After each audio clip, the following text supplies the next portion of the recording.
হরে কৃষ্ণা, রাধে রাধে। মাধব গৌর হরিদাস চ্যানেলে আপনাদের সবাইকে স্বাগতম। আজকের এমন একটা প্রসঙ্গ, এমন একটা লীলা কথা আপনাদের কাছে নিয়ে এসেছি। সত্যি এই লীলা কথা শুনলে সত্যি পাথর পর্যন্ত কেঁদে উঠবে। আপনাদের কাছে দুই বন্ধুর কথা বলবো। দুই বন্ধু যারা দুজনে এত বন্ধু ছিল, তাদের ভিতরে এত প্রেম ছিল, আর ভগবানের ভক্তও ছিল, শ্রী বিহারীজির ভক্তও ছিল।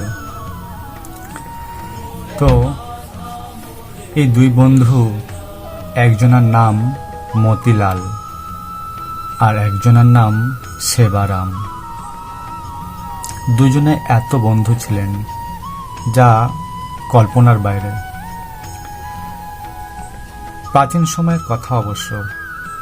ওই সময় দুই বন্ধু কাপড়ের ব্যবসা করতেন। কাপড়ের ব্যবসা করতেন গ্রামে গ্রামে সাইকেল নিয়ে, একটা সাইকেলে করে দুজনে মিলে ঘুরে বেড়াতেন গ্রামে গ্রামে, পাড়ায় পাড়ায় কাপড়ের ব্যবসা করতেন। তো কোনো এক সময় এক গ্রামে গিয়েছিল, তখন খুব ঠান্ডার সময়।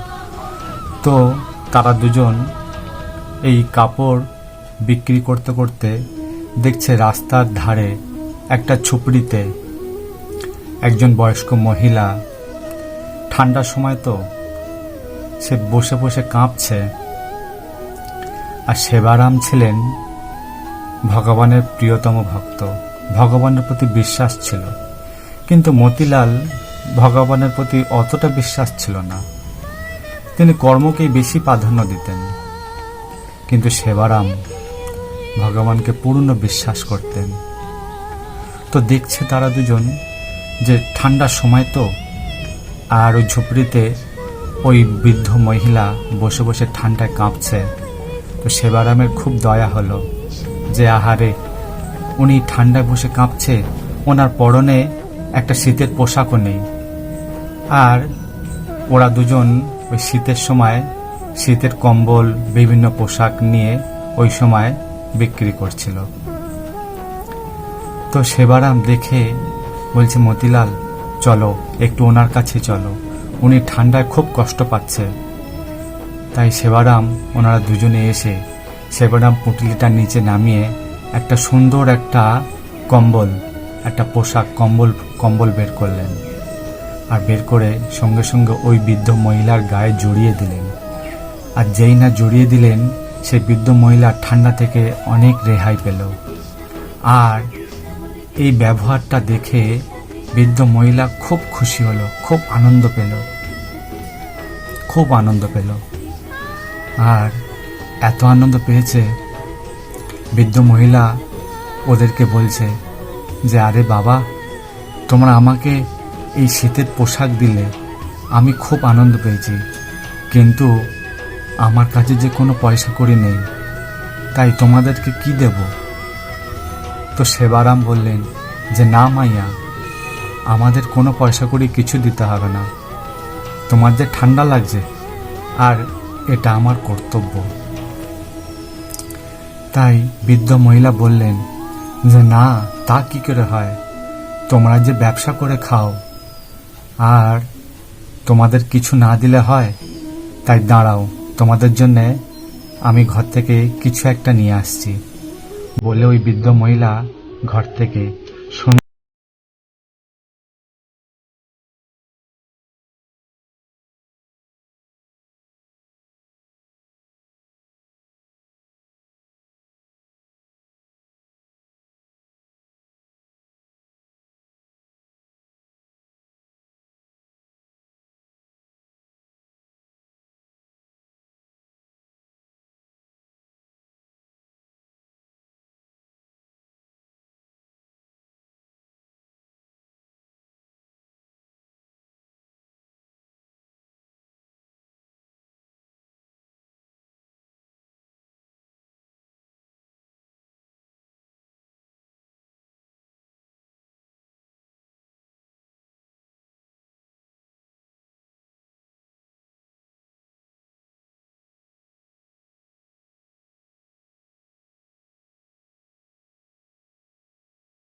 এমন একটা সময় এলো, তারা একটা বড় দোকান নিল আর বড় কাপড়ের দোকান করলেন। আর এত অর্থ, এত উত্তরোত্তর বৃদ্ধি ভগবানের কৃপায় তাদের খুব সুখে স্বাচ্ছন্দ্যে জীবনযাপন চলতে থাকলো। তো তারা কি করলো, তাদের নিজেদের গৃহ বানিয়ে নিল। মতিলাল অনেক দূরে একটা গৃহ বানালো আর সেবারামও একটা গৃহ বানালো। দুজনে গৃহ বানিয়ে নিল আর প্রচুর কর্মচারী রাখলো সেই দোকানে, গোডাউন করলো। অনেক ব্যবসা এত বড় হয়ে গিয়েছে। তো এরম করতে করতে প্রত্যেক দিন এরম চলছিল। একদিন সেবারাম দোকানে আসতে লেট করলো। তো মতিলাল বলছে, আরে বন্ধু, আজ কি হলো, এত দেরি কেন? সেবারাম বলছে, মতিলাল, আজ শরীরটা বড্ড খারাপ, কদিন ধরে খুব খারাপ লাগছে, তাই আজকে শরীরটা এত খারাপ, তাই লেটে আসতে হলো। মতিলাল দেখুন, বন্ধুত্ব কত প্রেম তাদের মধ্যে। মতিলাল সেবারামকে বলছে, সেবারাম, তোমার শরীর খারাপ হোক, তুমি দেরিতে করেই আসো, কিন্তু প্রত্যেক দিন আসো, কারণ তুমি যদি না আসো তাহলে আমার ব্যবসায় মন লাগে না, আমার কোনো কাজে মন লাগে না, তাই তুমি দেরি করে আসো, কিন্তু প্রত্যেক দিন আসো।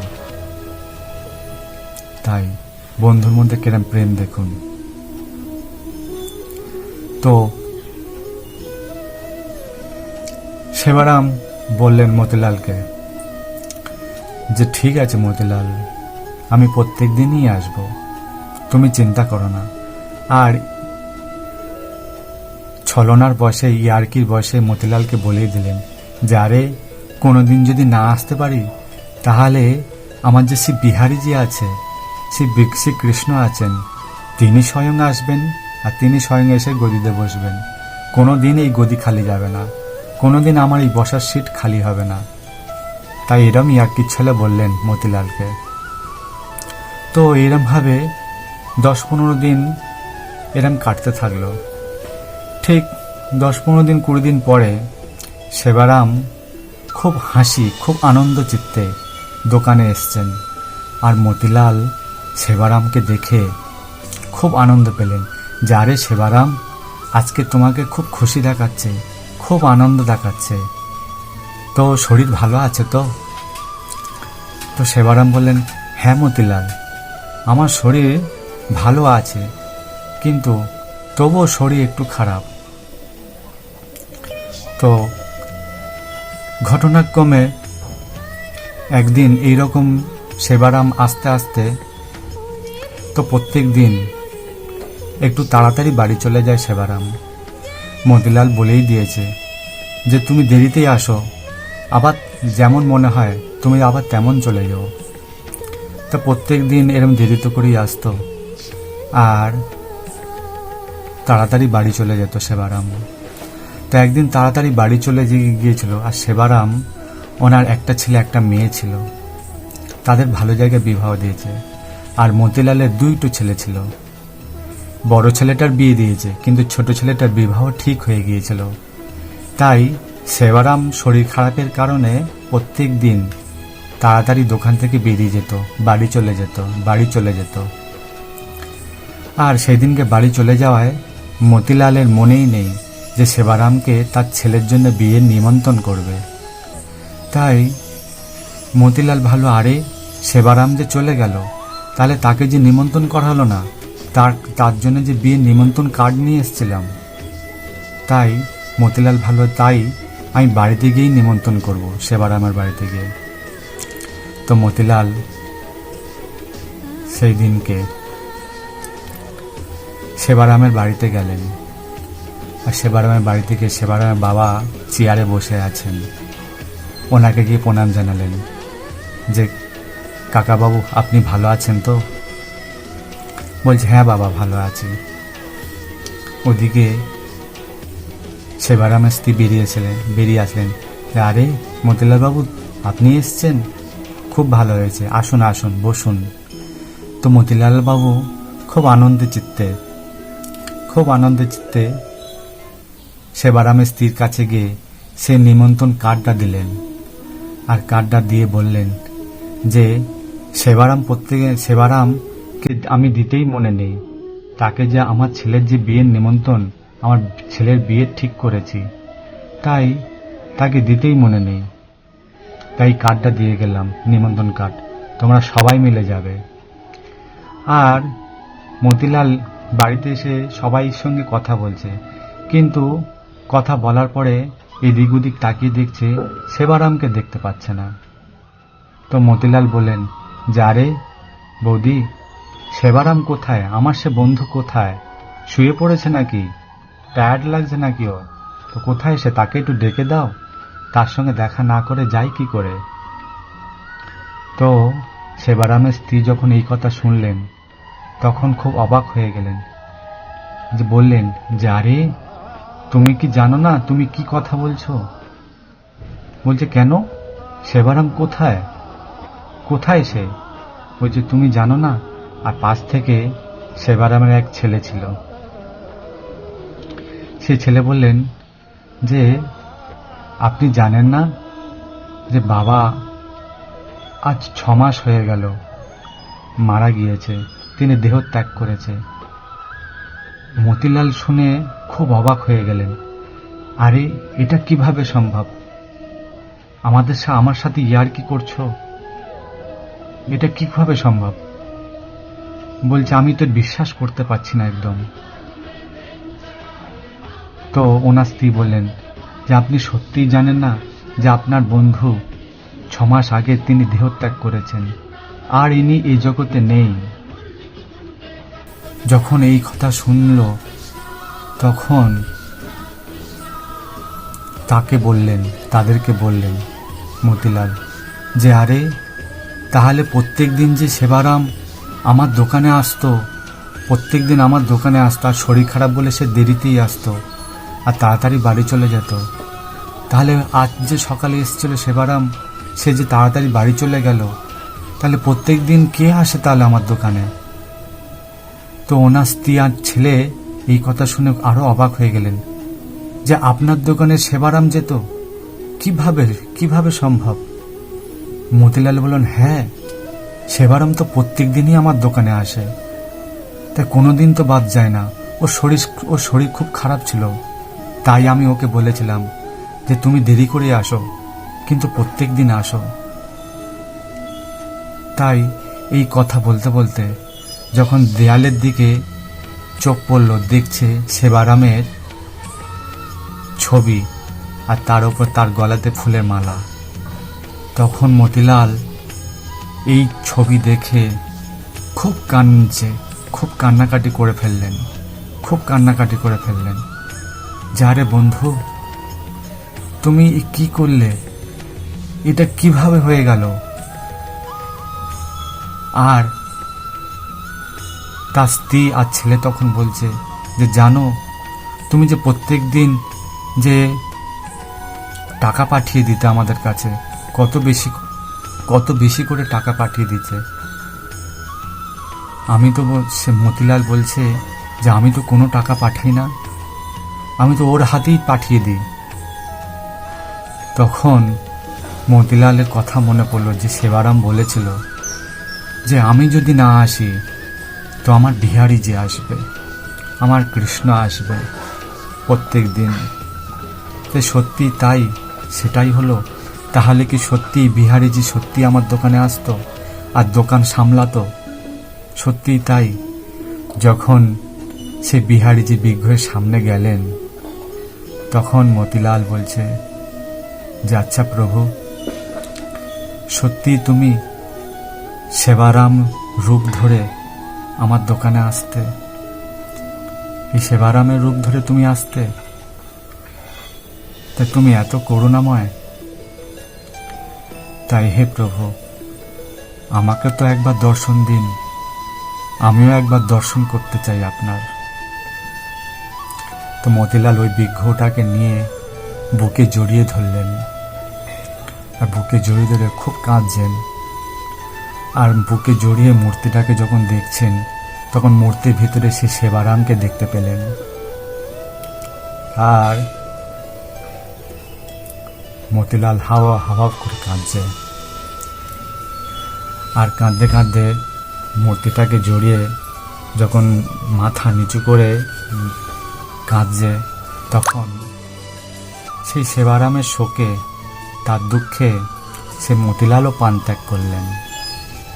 সেই মতিলালও প্রাণ ত্যাগ করলেন। তো একটাই অনুরোধ, আমরা সবাই একটা কথা ভুলে যাই যে অর্থের কারণে, অর্থের জন্যে আমরা কত কিছু না করে বসি।